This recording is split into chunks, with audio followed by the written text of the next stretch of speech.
ఓం గం గణపతయే నమః. ఓం జ్ఞానానందమయం దేవం నిర్మలస్ఫటికాకృతిం ఆధారం సర్వవిద్యానాం శ్రీ హయగ్రీవముపాస్మహే. శ్రీ లక్ష్మీ హయగ్రీవాయ నమః. జ్ఞానసిద్ధిని వీక్షిస్తున్నటువంటి ప్రేక్షకులందరికీ కూడా ఆగస్టు 17వ తేదీ నుండి సెప్టెంబర్ 17వ తేదీ వరకు కూడా సింహరాశిలోకి సూర్యుని యొక్క సొంత క్షేత్రము మరియు మూల త్రికోణ రాశిలో ఆయన యొక్క గ్రహ సంచార ప్రభావము, అలాగే ఈ యొక్క బుధగ్రహము దాదాపుగా కర్కాటక రాశిలో ఆగస్టు 21 వరకు ఉండి సెప్టెంబర్ 7 వరకు కూడా సింహరాశిలో రవితో కలిసి బుధాదిత్య యోగాన్ని, అట్లాగే తన యొక్క స్వక్షేత్రము మూల త్రికోణము ఉచ్చస్థాన స్థితిగతుడైనటువంటి బుధుడు కన్యారాశిలో సెప్టెంబర్ 7 నుంచి సెప్టెంబర్ 17 వరకు కూడా ఈ సంచరించే సమయము. శుక్రుడు సెప్టెంబర్ 2వ తేదీ వరకు కూడా నీచ స్థితిలో కన్యారాశిలో ఉండి తులారాశిలో తన యొక్క స్వక్షేత్రంలో వచ్చినప్పుడు విశేషమైనటువంటి యోగాలని, అట్లాగే కుజ భగవానుడు ఈ నెల రోజులు సెప్టెంబర్ 17 వరకు కూడా విశేషంగా మిథున రాశిలోనే సంచరిస్తూ, మరి గురుడు చూస్తే ఆయన ఆశ్లేష నక్షత్రంలోకి మారి కర్కాటక రాశిలోను, కేతు ఏమో సింహరాశిలోను, కుంభరాశిలో రాహువు, మీనరాశిలో వక్రీగత శని ప్రభావము. ఈ యొక్క గ్రహాల యొక్క సంచారం వలన మేషాది మీనరాశి పర్యంతం ఏ విధమైనటువంటి గ్రహ సూచికలు కలుగజేస్తాయి, ఏ విధమైనటువంటి శుభాలు లేకపోతే ఇబ్బందులు కలుగజేస్తాయి తెలుసుకునే ముందు ఇప్పుడు ఈ మాసంలో జరిగేటటువంటి విశేష పండుగల యొక్క విశిష్టతలు, అట్లాగే నా యొక్క జ్ఞానసిద్ధి క్షేత్రపీఠంలో ఏ సమస్యల వలన, ఏ ఇబ్బందుల వలన, ఏ గ్రహాల వలన ఏ రకమైనటువంటి పూజలు నేను ఆచరిస్తున్నానో తెలుసుకునే ప్రయత్నం చేసి ఆ తదుపరి మీ యొక్క రాశి గ్రహ ప్రభావాన్ని వినడానికి ప్రయత్నం చేయండి. డైరెక్ట్గా మనం రాశి ఫలితాలు, గ్రహ ఫలితాలు వినటం వలన మానసికంగా, బుద్ధిపరంగా ఎన్నో దోషాలు ఆ గ్రహాలు మనకు కలుగజేస్తాయి. కాబట్టి ముందు శుభకరమైనటువంటి, శుభపరమైనటువంటి విషయ పరిజ్ఞానాన్ని తెలుసుకొని వాటిని ఆచరించడానికి అందరూ ప్రయత్నం చేయండి. శ్రావణ మాసం శుభాకాంక్షలు.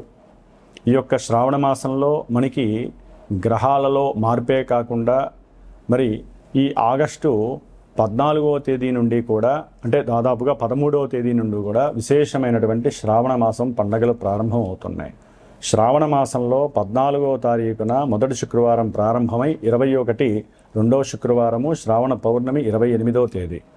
ఆ విధంగా 5 శుక్రవారాలు, 4 సోమవారాలు, 4 శ్రావణ మంగళవారాలు చాలా విశేషమైనటువంటి ప్రాధాన్యత స్త్రీమూర్తులకి సంబంధించినటువంటిది. దానివలన మాంగళ్య సౌభాగ్యము, అఖండ అష్టైశ్వర్యాలు, సత్సంతాన వృద్ధి, కుటుంబ వంశవృద్ధి కలుగుతుంది. అట్లాగే మనకి 17వ తేదీన నాగపంచమి, గరుడ పంచమి, అలాగే విశేషముగా సూర్యుడి యొక్క సంక్రమణం సింహరాశిలోకి జరగబోతోంది. అంటే తన ఇంట్లోకి, తన యొక్క స్వక్షేత్రము మూల త్రికోణ రాశి అయినటువంటి సింహరాశిలోకి సూర్య భగవానుడు సాక్షాత్తు శ్రావణ మాసానికి ఆయనే అధిష్టాన దేవత.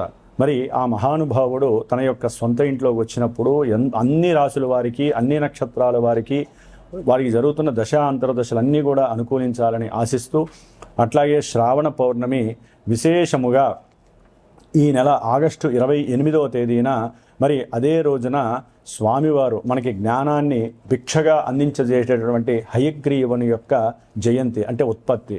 అట్లాగే గాయత్రి జయంతి, వేదాలకి మూలము ఆవిడేనమాట. గాయత్రీదేవి యొక్క జన్మదినోత్సవం, అట్లాగే రాఖీ పండగ, అట్లాగే ఆగస్టు 31వ తేదీన సంకష్టహర చతుర్థి. మనకున్నటువంటి ఎన్నో వ్యాపార నష్టాలు, ధన నష్టాలు, అట్లాగే బుద్ధిహీనత్వం కలిగినటువంటి మాట తీరులో తేడాలు, వీటి వలన ఎన్నో ఇబ్బందులు ఎదుర్కోవడానికి ఆ యొక్క గణపతి యొక్క అనుగ్రహము లభించేటటువంటి శ్రావణ మాసం. కాబట్టి శ్రావణ మాసంలో ఇన్ని విశేషమైనటువంటి పండగలతో పాటుగా అందరూ తెలుసుకోవాల్సిన విషయము శ్రద్ధగా వినండి. ఎందుకంటే మేషాది మీనరాశి పర్యంతం విషయ పరిజ్ఞానం ఒకటైతే కనుక అసలు మనకి అంతరిక్షంలో ఏం జరుగుతుందో తెలియకుండా ఎంతసేపటికి భూలోకంలో మన రాశిది, మన నక్షత్రం ఇది, మనకి ఈ బాధలు జరుగుతున్నాయి అని కాకుండా ఏ గ్రహం వలన ఏ సమస్యలు కలుగుతాయి, వాటికి ఏదైనా పరిష్కారం ఆచరిస్తే శుభం జరుగుతుంది అని ముందుగా మనం అందరం కూడా ఆలోచించాల్సినటువంటి విషయం. ఈ యొక్క ఆగస్టు 2వ తేదీన కుజుడు వృషభ రాశిలోంచి మరి మిథున రాశిలోకి శత్రుక్షేత్రంలోకి ఆయన మారినటువంటి రోజు. ఆయన ఆగస్టు 12వ తేదీ అమావాస్య రోజున మరి పాప నక్షత్రమైనటువంటి రాహు నక్షత్రం, ఆరుద్ర నక్షత్రంలోకి ప్రవేశిస్తాడు. అట్లాగే రాహుగ్రహము ఆగస్టు 2వ తేదీన అదే కుంభరాశిలో ఉంటూ తన యొక్క సొంత నక్షత్రమైనటువంటి శతభిష నక్షత్రంలోంచి ధనిష్ట నక్షత్రం, పాప నక్షత్రము, శత్రు నక్షత్రమైనటువంటి కుజ నక్షత్రంలోకి మార్పు జరిగింది. అంటే ఇక్కడ మిథున రాశిలో ఉన్నటువంటి కుజుడు, అట్లాగే కుంభరాశిలో శని యొక్క క్షేత్రంలో ఉన్నటువంటి ఈ యొక్క రాహువు, ఇరువురు కూడా ఒకరి నక్షత్రం నుంచి ఒకరు మారటం, అంటే ఒకరి నక్షత్రంలోకి ఒకరు మార్పు జరగటం మన జ్యోతిష్య శాస్త్రంలో, అది రెండు పాపగ్రహాలు నక్షత్ర మార్పు జరగటం అత్యంత శోచనీయమైనటువంటి విషయం. ప్రమాదకరమైనటువంటి ఇబ్బందులు కూడా కొన్ని రాశుల వారికి, కొన్ని నక్షత్రాల వారికి కలుగుతాయి. ముఖ్యంగా మేషరాశి, వృశ్చిక రాశి, మకర రాశి, కుంభరాశి, అలాగే మనకి మృగశిర నక్షత్రము, చిత్తా నక్షత్రము, ధనిష్ట నక్షత్రము, ముఖ్యంగా రాహు నక్షత్రాలైనటువంటి ఆరుద్ర నక్షత్రము, స్వాతి నక్షత్రము, అలాగే మనకి శతభిష నక్షత్రం, ఈ రాశుల వారికి, ఈ యొక్క నక్షత్రాల వారు కలిగినటువంటి వాళ్ళు, ఈ రాశుల వారు ముఖ్యంగా కుజ మహర్దశలు, శని మహర్దశలు, రాహు మహర్దశలు, అంతర్దశలు జరిగేటటువంటి వారు. గోచారంలో ఎవరైతే తీవ్రంగా కొంతమంది స్త్రీలు గర్భ విచ్ఛిన్న దోషాలు కలిగి చాలా ఇబ్బందులు పడుతూ ఉంటారు. అసలు గర్భస్థిత దోషంతో ఇబ్బందులు పడుతూ అండోత్పత్తి లేక ఎన్నో ఇబ్బందులు పడుతున్నటువంటి వాళ్ళకి ఈ కుజరాహువులే జన్మజాతకాలలో కారణంగా కల్పిస్తూ ఉంటారు. ఆలస్యానికి శనికారకుడైతే గర్భ విచ్ఛిన్నాన్ని కలుగజేసేటటువంటి వాళ్ళు ఈ కుజరాహువులు. దీన్నే మనము జ్యోతిష్య శాస్త్రంలో జన్మ లగ్నాతో కానీ చంద్ర లగ్నాతో కానీ పంచమ స్థానంలో రాహు కానీ కుజుడు కానీ కేతువు కానీ ఉన్నట్లయితే విపరీతమైనటువంటి గర్భస్థిత విచ్ఛిన్న దోషాలు కలుగజేస్తూ ఉంటారు. అలాగే ప్రజెంట్ శుక్రుడు కూడా కన్యారాశిలో నీచస్థితిలో ఉండటం వలన మరి కొంతమంది పురుషులకి వీర్యోత్పత్తి విషయంలో ఎన్నో ఇబ్బందులు కలుగుతూ ఉంటాయి. అట్లాగే వీర్య కణాలు ఎన్నో బలహీనపడేటటువంటి రోజులు శుక్రుడు బలహీనంగా ఉన్నప్పుడు. కాబట్టి ఈ విధంగా అంతరిక్షంలో ఉన్నటువంటి గ్రహాల వలన, ముఖ్యంగా కుజరాహువుల యొక్క నక్షత్ర మార్పు వలన భూ సమస్యలు, గృహపరమైనటువంటి కట్టడాల విషయాలలో సమస్యలు, ప్రమాదాలు, అట్లాగే గొడవలు, కొట్లాటలు, మోసాలు, తీవ్రమైనటువంటి భార్యాభర్తల మధ్య విపరీతమైనటువంటి గొడవలు, ఇల్లీగల్ సమస్యలు, వీటి వలన కోర్టు సమస్యలు, ఇట్లా చెప్పుకుంటూ పోతే విపరీతమైనటువంటి ఎన్నో అగాధాలు, సమస్యలు, వివాహం కానటువంటి వాళ్ళకి కుజదోషం అనేటటువంటిది కొన్ని రాసుల వారికి వర్తిస్తూ ఉంటుంది. అవన్నీ కూడా మనం ముందుగా చెప్పుకుందాం. ముఖ్యంగా కుజదోషం వలన వివాహము ఆటంకం జరగటం, వివాహం అయిన తర్వాత గొడవలతో కూడి విడిపోవటము, రాహువుతో గనక జన్మజాతకాలలో ఎవరికైనా కుజరాహుల యొక్క సంయోగం, అంటే వాళ్ళిద్దరూ గనక కలిసి ఉన్నా, ఇలాగే గనక జన్మజాతకాలలో కుజుల్లో రాహువు కానీ రాహువులో కుజుడు కానీ జరుగుతున్న ఈ విధమైనటువంటి నక్షత్రాల వారికి తప్పనిసరిగా మనం ఇందాక చెప్పుకున్నటువంటి దోషాలన్నీ కూడా వర్తిస్తూ ఉంటాయి. అందరికీ వర్తించవండి. ఎందుకంటే కొంతమందికి జన్మజాతకాలలో విశేషమైన గురుమహర్దశలు, చంద్రమహర్దశలు జరగడానికి అవకాశం ఉంటుంది. కానీ జన్మ రాశి నుంచి ఈ గ్రహాలు ఎక్కడెక్కడ ఉన్నాయో ఆ యొక్క రాశుల వారికి విపరీతమైనటువంటి నష్టాలు. ముఖ్యంగా ఉదాహరణకి కొన్ని రాశులు చెప్తాను. వృషభ రాశి వారికి మాట నష్టము, ధన నష్టము, వ్యాపారంలో ఇబ్బందులు, ఉద్యోగపరమైనటువంటి సమస్యలు. అట్లాగే మిథున రాశి వారికి ఏది అనుకున్నా సరే అన్నీ కూడా ఎదురు దెబ్బలు తగిలి భార్యాభర్తల మధ్య సమస్యలు, విపరీతమైనటువంటి కోపము, ఆవేశము, బంధువులతో విరోధత్వము. కర్కాటక రాశి వారికి చూస్తే కుజుడు వలన, రాహువు వలన కూడా విపరీతమైనటువంటి శత్రుబాధలు, రోగబాధలు, ఏదైనా భూ సమస్యలకి సంబంధించినటువంటి వ్యవహారాలు, ఆత్మహత్యా ప్రయత్నాలు చేసుకోవటం, వ్యాపారంలో విపరీతమైనటువంటి పెట్టుబడులు, నష్టాలు. అట్లాగే కన్యారాశి వారికి ఉద్యోగపరమైనటువంటి ఆటంకాలు, ఇబ్బందులు. తులారాశి వారికి ప్రయాణానికి సంబంధించినటువంటి, ప్రేమకి సంబంధించినటువంటి, వివాహానికి సంబంధించినటువంటి, సంతానానికి సంబంధించినటువంటి ఇబ్బందులు కలిగే అవకాశం ఉంటుంది. వృశ్చిక రాశి వారికి భూపరమైన, అట్లాగే గృహపరమైనటువంటి, వాహనపరమైనటువంటి ఎన్నో సమస్యలు ఎదుర్కొనేటటువంటి పరిస్థితులు. అట్లాగే వీరి యొక్క ఆరోగ్యం క్షీణించటం, తల్లిగారి యొక్క ఆరోగ్యం క్షీణించటం, మాతాపితృలకి సంబంధించినటువంటి ఆరోగ్యాల విషయాలలో వీరు చింతపడటము, ఉద్యోగాలు పోవటము, ఉద్యోగాల్లో సమస్యలు కలగటం వీరికి వృశ్చిక రాశి వారికి జరిగే అవకాశం ఉంటుంది. ధనుస్సు రాశి వారికి అయితే కనుక పిల్లలతో సమస్యలు కలిగే అవకాశము, పెట్టిన పెట్టుబడుల్లో వ్యాపార భాగస్వాముల మధ్య మాట ఉద్ధృతి పెరగటము, అట్లాగే భార్యాభర్తల మధ్య కాస్త సంకుచితమైనటువంటి వాతావరణం కలగటము. ముఖ్యంగా కుంభరాశి వారికి సంతానపరమైనటువంటి నష్టాలు విపరీతంగా ఉండేటటువంటి అవకాశం ఉంటుంది. అనుకున్న ప్రతి కార్యక్రమం కూడా డొల్లై కూర్చోవటం, మోసాలు ఎక్కువగా జరగటం, అట్లాగే ఏదైనా అమ్మకాల విషయాలలో మోసాలు జరగటం, ఏదైనా గృహం కానీ వాహనం కానీ అమ్మేటటువంటి విషయాల్లో 10 రూపాయలు వస్తాయనుకుంటే 2 రూపాయలు రావటం. మీనరాశి వారికి విద్యార్థులకి విపరీతమైనటువంటి కోపము, ఆవేశం పెరగటం, కుటుంబంలో సౌఖ్యం తగ్గటం, అట్లాగే తండ్రి యొక్క ఆస్తుల పరంగా అమ్మే విషయాలలో ధనపరమైనటువంటి నష్టాలు, భార్యాభర్తల మధ్య సౌఖ్యహీనత కలగటము, ముఖ్యంగా ఫ్రెండ్స్ వలన కూడా కొంత మానసికమైనటువంటి నిర్లిప్తత, ప్రేమించుకున్న వాళ్ళకి కొంచెం అగాధమైనటువంటి చర్యలు, ఈ విధంగా ఈ యొక్క రాశుల వారికి విపరీతమైనటువంటి కుజరాహుల యొక్క సమ్మేళనం వలన నష్టాలు కలుగుతాయి. కొంతమందికి జాతకాల రీత్యా విపరీతమైనటువంటి చెప్పుకోలేనటువంటి ద్రోహాలు కూడా జరగడానికి అవకాశం ఉంది. కాబట్టి మీరు చేయవలసిందల్లా ఒకటే, మీరు ఈ యొక్క సెప్టెంబర్ 17 వరకు కూడా ఈ సమ్మేళనం ఉంటుంది. సెప్టెంబర్ 2 వరకు కూడా విపరీతంగా ఉంటుంది. కాబట్టి ఆగస్టు 12 నుంచి సెప్టెంబరు 2వ తేదీ వరకు విపరీతమైనటువంటి రగడ సమస్యలు ఉంటాయి. కాబట్టి కుజరాహుల వలన మీరు సుబ్రహ్మణ్యేశ్వరుడికి ఇంట్లో పూజలు చేసుకోండి. బయట చక్కగా నాగపంచమి ఇలాంటివి ఎన్నో వస్తూ ఉంటాయి, చేసుకోండి. స్వామివారి యొక్క అనుగ్రహం, సుబ్రహ్మణ్య అనుగ్రహం పొందండి. రుణబాధలు ఉన్నవారు రుణ విమోచనం చేసుకుంటూ ఉండండి. దేవాలయాల్లో ప్రదక్షిణాలు చేయండి. అట్లాగే బ్రాహ్మణులకి ఎవరికైనా స్వయంపాక దానాలు ఇవ్వండి.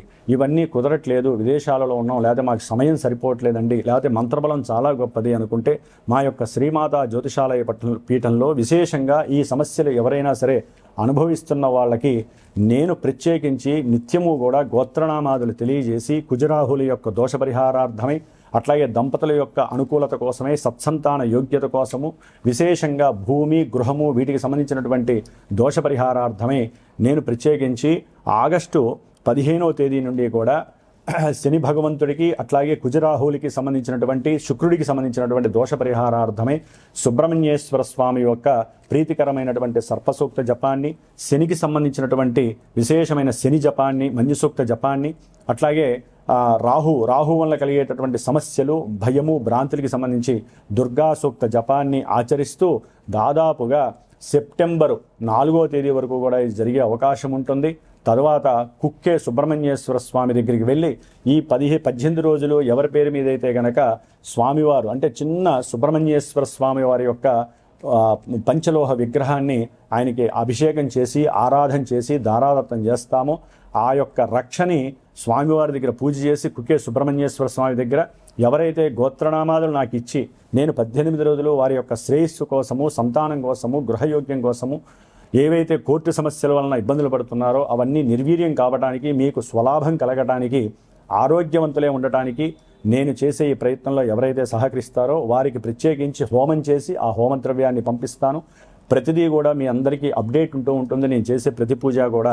కాబట్టి ఎవరైనా పాల్గొనదలిచిన వాళ్ళు ఉంటే ఈ నెల రోజులు విశేషంగా మీ ఇళ్లలో మీరు వ్రతాలు నోములు చేసుకుంటూ పూజలు చేసుకుంటూ, కుదరనటువంటి వాళ్ళు జాతకంలో సమస్యలు బాగా ఎక్కువయ్యి మంత్రబలాన్ని అట్లాగే యంత్రబలాన్ని తంత్రబలాన్ని కావలసిన వాళ్ళు అట్లాగే హోమం చేసుకోవాలంటే విశేషమైనటువంటి ఖర్చు అవుతుంది. అదే మన పీఠం తరపున జ్ఞానసిద్ధి క్షేత్రపీఠం తరపున నేను అందరికీ అందుబాటులో ఉండాలి అనే ఉద్దేశంతో నా యొక్క స్వయం ప్రతిభతో స్వయం శక్తితో నేను ఆచరిస్తూ నలుగురు బ్రాహ్మణుల చేత ఆచరింపజేస్తూ ఈ యొక్క కార్యక్రమం ద్వారా మీ అందరికీ ఎవరైతే చేయించుకుంటారో వారందరికీ స్వలాభం కలిగేటట్టుగా చేస్తాం. మరి ఈ యొక్క ఆగస్టు 17వ తేదీన సూర్యుడు సింహరాశిలో సంక్రమణం చేసి సెప్టెంబర్ 17వ తేదీ వరకు కూడా ఆ మహానుభావుడు సింహరాశిలో ఉండటం వలన మేషాది మీనరాశి పర్యంతం ఎవరికి ఎటువంటి శుభాలు కలుగుతాయి, ఎవరు ఏ విధంగా జాగ్రత్త పడాలో తెలుసుకుందాం. ఓం నమో నారాయణాయ నమః. కర్కాటక రాశి వారికి ఆగస్టు 17 నుంచి సెప్టెంబర్ 17 వరకు కూడా సూర్య భగవానుడు ద్వితీయ క్షేత్రమైనటువంటి తన యొక్క సొంత ఇల్లు మూలత్రికోణ రాశిలో ప్రవేశించి వీరు గనక ఆలోచించి సరైన ప్రణాళికలు గనక స్వయంకృత నిర్ణయాలు గనక చేసుకొని ఎవరితో ఎటువంటి గొడవలు పడకుండా, ఎవరితో విరోధత్వాలు లేకుండా పెట్టే పెట్టుబడుల్లో 1కి 4 సార్లు సరిగ్గా విశ్లేషణ చేసుకుని గనక వీరు గనక వ్యాపార వ్యవస్థల్లో గనక ముందుకు వెళితే అఖండమైనటువంటి ధనయోగము కర్కాటక రాశి వారికి కలుగుతోంది. ఇవన్నీ చేయగలిగినప్పుడే. అట్లాగే ఎవరైతే ఉద్యోగాదుల్లో ఉన్నారో వారి యొక్క ఆఫీసర్స్తో, పెద్ద ఆఫీసర్స్తో గనక సరిగ్గా మాట్లాడకపోయినా, లేనిపోని పిచ్చి తెలివితేటలతో వారిని దూషించినా, పక్క వాళ్ళ గురించి ఏదైనా మాట్లాడినా కూడా మీకు ఉద్యోగ వ్యవస్థలో పూర్తిగా పట్టుపోతుంది. ఉద్యోగాలు పోవచ్చు, లేకపోతే మీరు చేసినటువంటి ఆ యొక్క బుద్ధిహీనత్వ పనులకి అంటే వేరే వాళ్ళతో వారి గురించి మాట్లాడటము ఇట్లా చేయడం ద్వారా మీ ఉద్యోగంలో ప్రమోషన్ అక్కడ దాకా వచ్చేవాళ్ళు కూడా మీరు చేసుకున్న పనులకి ప్రమోషన్స్ వెళ్ళిపోయే అవకాశం ఉంటుంది. జన్మజాతకాలలో ఏదో విధంగా ఉద్యోగానికి ఈ విధంగా సంబంధం ఉంటేనే ఇక్కడ జరుగుతుంది, లేకపోతే అందరికీ జరగదండి. అట్లాగే కుటుంబంలో కొంచెం బంధువుల దగ్గర బంధువుల వలన మానసిక స్పర్ధలు కలుగుతాయి. వ్యాపారవేత్తలకైతే కనుక ఈ గవర్నమెంట్కి సంబంధించినటువంటి కొన్ని విషయాలలో ఐటీ రిటర్న్స్ సబ్మిట్ చేయకపోవటమో, లేకపోతే సరైన సమయానికి వాళ్ళకి కావాల్సిన పత్రాలు ఇవ్వకపోవటం వల్ల సంతకాలు చేయలేకపోవటమో, బ్యాంకులో ఈఎంఐలకు సంబంధించిన డబ్బులు ఇవ్వకపోవటమో, ఇలాంటి వాటి వలన వీరు పూర్తిగా ఆర్థికంగా ఇబ్బందులు పడటం, వాళ్ళ చేత మాటలు పడటం, ఇలాంటివి పెట్టినటువంటి పెట్టుబడులు ధనపరమైనటువంటి నష్టం కలగటం, ఆలోచన ఒకటి చేసేది ఒకటి, ఈ విధంగా కూడా జరగటానికి రవి బుధ కేతువులు మిమ్మల్ని పరీక్ష చేసేటటువంటి సమయం. ఎందుకంటే బుధుడు ద్వితీయంలో ఉండటం అత్యంత యోగప్రదం. రవితో కలిశారంటే మీరు ఆలోచనని, కమ్యూనికేషన్ని, అట్లాగే మీకు పూర్వంలో ఉన్నటువంటి అనుభవాన్ని ఇప్పుడు గనక కుటుంబ సభ్యులతో కానీ లేకపోతే మీరు పనిచేసేటటువంటి ఆఫీసర్స్తో కానీ చక్కగా మాట్లాడారనుకోండి, ఇట్లా లింకు పడిపోయి 10 రూపాయలు సంపాదించేవాడు 1000 రూపాయల స్థానానికి వెళ్ళగలిగే స్టామినా ఉన్నటువంటి రోజులు ఇవి. తర్వాత సెప్టెంబర్ 7 తర్వాత ఇంకా విశేషమైనటువంటి కమ్యూనికేషన్స్, పెట్టుబడులు పెట్టాలనేటటువంటి ఆలోచన, ఎవరో ఒకళ్ళు సహకరించటం, ఎవరో ఒకళ్ళ యొక్క అనుకూలత కలగటం కంపల్సరీ జరిగే అవకాశము, మీ తెలివితేటలకి మీకున్నటువంటి ప్రజ్ఞకి విశేషమైనటువంటి సమయం ఆసనం అవుతుందని గుర్తుపెట్టుకోండి. ప్రయాణాలు కూడా అధికమవుతాయి సెప్టెంబర్ 7 తర్వాత. అట్లాగే ఈ యొక్క కర్కాటక రాశి వారికి కుజదోషం అనేది పూర్తిగా కలుగుతోంది. 12వ స్థానంలో ఉన్నటువంటి కుజుడు, 8వ స్థానంలో ఉన్నటువంటి రాహువు, ఈ యొక్క దోషము మహా ఇబ్బందులు కలుగజేస్తుంది. ఒక్కోసారి ప్రాణాలని కూడా హరించేటటువంటి పరిస్థితి. పెట్టినటువంటి పెట్టుబడులు, పిల్లలకి సంబంధించిన చదువు విషయంలో పెట్టుబడులు పెట్టడం, లేకపోతే వ్యాపారానికి సంబంధించి పెట్టుబడులు పెట్టడం, లేకపోతే ఉద్యోగం ఎవడో ఇప్పిస్తాడని చెప్పి డబ్బులు పెట్టున్న వాళ్ళకి పూర్తిగా వాళ్ళ నుంచి నెగిటివ్ ఫోన్లు ఎత్తకపోవడం ద్వారానో, ఫోన్లలో నీ ఇష్టం ఏం చేసుకుంటావో చేసుకోవడం, లేకపోతే కేసులు పెట్టుకోమని చెబుతారు. దాని ద్వారా వీళ్ళు ప్రాణత్యాగాలకు కూడా కొంతమంది జన్మజాతకంలో ఏదైనా మారక దశలు జరుగుతున్నా, లేదా జరగకూడని దశలు జరుగుతున్నా, శని రాహు కేతు కుజులతో ఏదైనా సంబంధం ఉన్నా ఈ ఇబ్బందులు కలిగి వారు ప్రాణాన్ని కూడా హరించేటటువంటి పరిస్థితి ఈ యొక్క కర్కాటక రాశి వారికి. కొంతమందికి ఈ సమస్యలు ఉండే అవకాశం ఉంటుంది.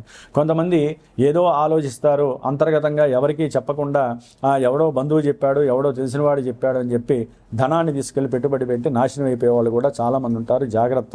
ఫోన్లో ఏదైనా మీకు ఒక మెసేజ్ వచ్చినా దాన్ని దయచేసి క్లిక్ చేయకండి. దానివల్ల కూడా వీళ్ళు నష్టపోయి నాశనం అయ్యే పరిస్థితులు ఎక్కువగా ఉంటాయి ఈ యొక్క సెప్టెంబర్ 17 వరకు కూడా.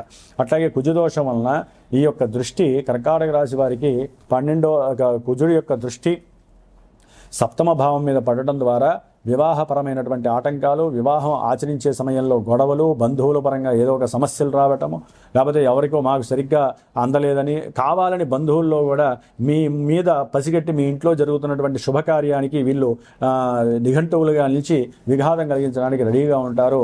కాబట్టి కర్కాటక రాశి వారు బంధువులతో కొంచెం జాగ్రత్తగా ఉండండి, అంతర్గత విషయాల్లో పట్టుకొని ఉండండి. అట్లాగే ఇదే కుజుడు ఆ స్థానం మీద, అంటే 7వ స్థానం మీద తన యొక్క దృష్టి పడడం వలన చక్కగా అన్యోన్యంగా కలిసి ఉన్నటువంటి భార్యాభర్తల మధ్య కూడా ఈయన యొక్క దృష్టి, అట్లాగే రాహువు కుజుడు వీళ్ళతో ఉన్నటువంటి ఈ యొక్క సమస్యల వలన విశేషమైనటువంటి దౌర్భాగ్యత్వం కలుగుతోంది. వీరిరువురు విడిపోయి విడాకుల దాకా వెళ్ళే పరిస్థితి అధికంగా కనిపిస్తోంది. కోర్టులని, కేసులని, ప్లేడర్లని ఇలాంటి సమస్యల వలన విపరీతంగా వీరికి ఉన్నటువంటి భూములు, ఆస్తులు కూడా అమ్ముకునే పరిస్థితి కనిపిస్తోంది. జన్మజాతకాలలో ఏదైనా దురవస్థ కలిగినటువంటి ఈ వివాహానికి సంబంధించి లేదా దాంపత్యానికి సంబంధించిన ఇబ్బందులు ఎదుర్కొన్నారంటే జాతకంలో ఏదో జరిగితేనే ఇక్కడ జరుగుతున్నది, గుర్తుపెట్టుకోండి. అట్లాగే కుజుడి యొక్క దృష్టి 12లో ఉండి 6వ స్థానం మీద పడేసరికి తండ్రి చేసిన అప్పులు మీరు కట్టడము, లేకపోతే బంధువులకు మీరు డబ్బులు ఇచ్చి మోసపోవటము, లేకపోతే కర్కాటక రాశి వారికి ముఖ్యంగా ఈ కుజుడి యొక్క దృష్టి వలన మీరు ఏదో ఆశించి ధనాన్ని ఎవరికో సహాయం చేసి వారు మళ్ళీ ఇవ్వలేక ఆ యొక్క అప్పుల బాధ తట్టుకోలేక మీరు ఇల్లు విడిచి దూరంగా వెళ్ళిపోవటము, లేకపోతే ఎఫ్ఐఆర్ కేసులు నమోదు చేసి అక్కడ ప్లేడర్లకి, పోలీసులకి, న్యాయస్థానాలకి మీరు డబ్బులు ఖర్చు పెట్టడము, ఇట్లా ఎటు చూసినా రుణబాధలు, అప్పులు. అట్లాగే కర్కాటక రాశి వారికి ఆ భార్యాభర్తల మధ్య విశేషమైనటువంటి సాంగత్యం తగ్గిపోవటం, కోర్టు గొడవలోకి వెళ్ళటం, ముఖ్యంగా భూ సమస్యలు, గృహ సమస్యలు, అమ్మేటటువంటి విషయాలలో అంటే పూర్వార్జితానికి కానీ లేకపోతే మీరు సంపాదించుకున్నటువంటి ఆ ఆస్తులు ఏవైనా ఉంటే అవి అమ్మటానికి కూడా మధ్యవర్తులు మిమ్మల్ని మోసం చేసి ధనపరంగా నష్టపరచటము, వాళ్ళని నమ్మి మోసపోవటము, ఇలాంటివి ఎన్నో ఇబ్బందులు ఈ యొక్క గ్రహాల వలన జరుగుతాయి. ఏ గ్రహస్థితి మీకు అనుకూలంగా లేదు. ఒక్క శుక్రుడు మాత్రము మీకు అనుకూలంగా ఉన్నాడు. ఎప్పుడు సెప్టెంబర్ 3 తర్వాత చక్కగా గృహయోగం కలుగుతుంది, విద్యార్థులకి అఖండమైనటువంటి విద్యాయోగం కలుగుతుంది, వాహన యోగం కలుగుతుంది. అప్పటి వరకు ఆయన కూడా బలంగా లేడు, నీచ స్థితిలో ఉన్నాడు. కాబట్టి మీరు తప్పకుండా ఇందాక నేను చెప్పినటువంటి ఈ సమస్యలు ఎవరికైనా ఉన్నా జన్మజాతకాలలో ఆ నక్షత్రాల వారు లేకపోతే ఆ గ్రహస్థితులు జరుగుతున్నా తప్పనిసరిగా ఈ యొక్క కార్యక్రమాలు చేయించుకోండి, లేకపోతే పర్సనల్ జాతకం చూపించుకోండి. దాని ద్వారా మీకు ఇంకా విషయ సమాచారం తెలుస్తుంది. ఈ పూజలు కొంతవరకు మీకు ప్రోద్బలాన్ని ఇస్తే జన్మజాతకం 100% రిజల్ట్స్ ఇచ్చేటటువంటి పరిహారాలు మీకు తెలియజేసేటటువంటి పరిస్థితిని కలుగు చేస్తుంది. కాబట్టి ఎక్కువగా మీరు సుబ్రహ్మణ్య ఆరాధన చేయండి, దుర్గాదేవి యొక్క స్తోత్రాన్ని చదవండి, లేదా ఆ శ్రావణ పౌర్ణమి రోజున నా యొక్క క్షేత్రంలో మరి ఆ రోజు గ్రహణం కూడా ఏర్పడుతోంది వేరే దేశాల్లో. కాబట్టి ఆ రోజున విశేషంగా చండీ హోమం చేస్తున్నాను, చండీ హోమం చేయించుకోండి. 18వ తేదీన ఆగస్టు 18న సుబ్రహ్మణ్య పాశుపత హోమం చేస్తున్నాను, ఆ పాశుపత హోమం చేయించుకోండి. నేను అనేది ఏంటంటే ఎవరికి ఏ సమస్యలు ఉన్నాయో సంతానపరంగా, లేకపోతే గర్భవిచ్ఛిన్న దోషాలు జరిగే వాళ్ళు కానివ్వండి, మ్యారేజ్ అయ్యి విడిపోతున్న వాళ్ళు, తొందరపడి ఎక్కడా కూడా అఘాయిత్యాలు చేసుకోకండి, మానసికంగా నిర్వీర్యం చెందకండి. చక్కగా అనుకూలమైనటువంటి ఈ యొక్క పూజాది కార్యక్రమాలు మీరు చేసుకోండి. కుదరనటువంటి వాళ్ళు నన్ను సంప్రదించండి, నేను చేసి పెడతాను. ఆ స్వామివారు మీ ఇంటికి వచ్చారు అంటే మీకు అఖండమైనటువంటి యోగాలన్నీ సంప్రాప్తిస్తాయి. సంతానం లేని వాళ్ళకి సంతానం కలుగుతుంది, కళ్యాణాల్లో ఇబ్బందులు ఉన్న వాళ్ళకి కళ్యాణం కలుగుతుంది. కాబట్టి లక్ష్మీ నరసింహస్వామికి, దుర్గాదేవికి, సుబ్రహ్మణ్యేశ్వరుడికి ఎక్కువగా ఆరాధన చేయండి. మీ లైఫ్లో తిరుగు ఉండదు. ఈ యొక్క కర్కాటక మాసము కొంచెం మీకు ఇబ్బంది కాబట్టి నవగ్రహాలన్నిటికీ జపము, నవగ్రహాలన్నిటికీ తర్పణాలు, నవగ్రహ పాశుపత హోమాలు చేయించుకోవడం ద్వారా శక్తి పెరిగి మీ జన్మజాతకాలలో దోషాలున్నా అవన్నీ హరించబడేటటువంటి రోజులుగా భావించండి. ఓం నమో నారాయణాయ నమః.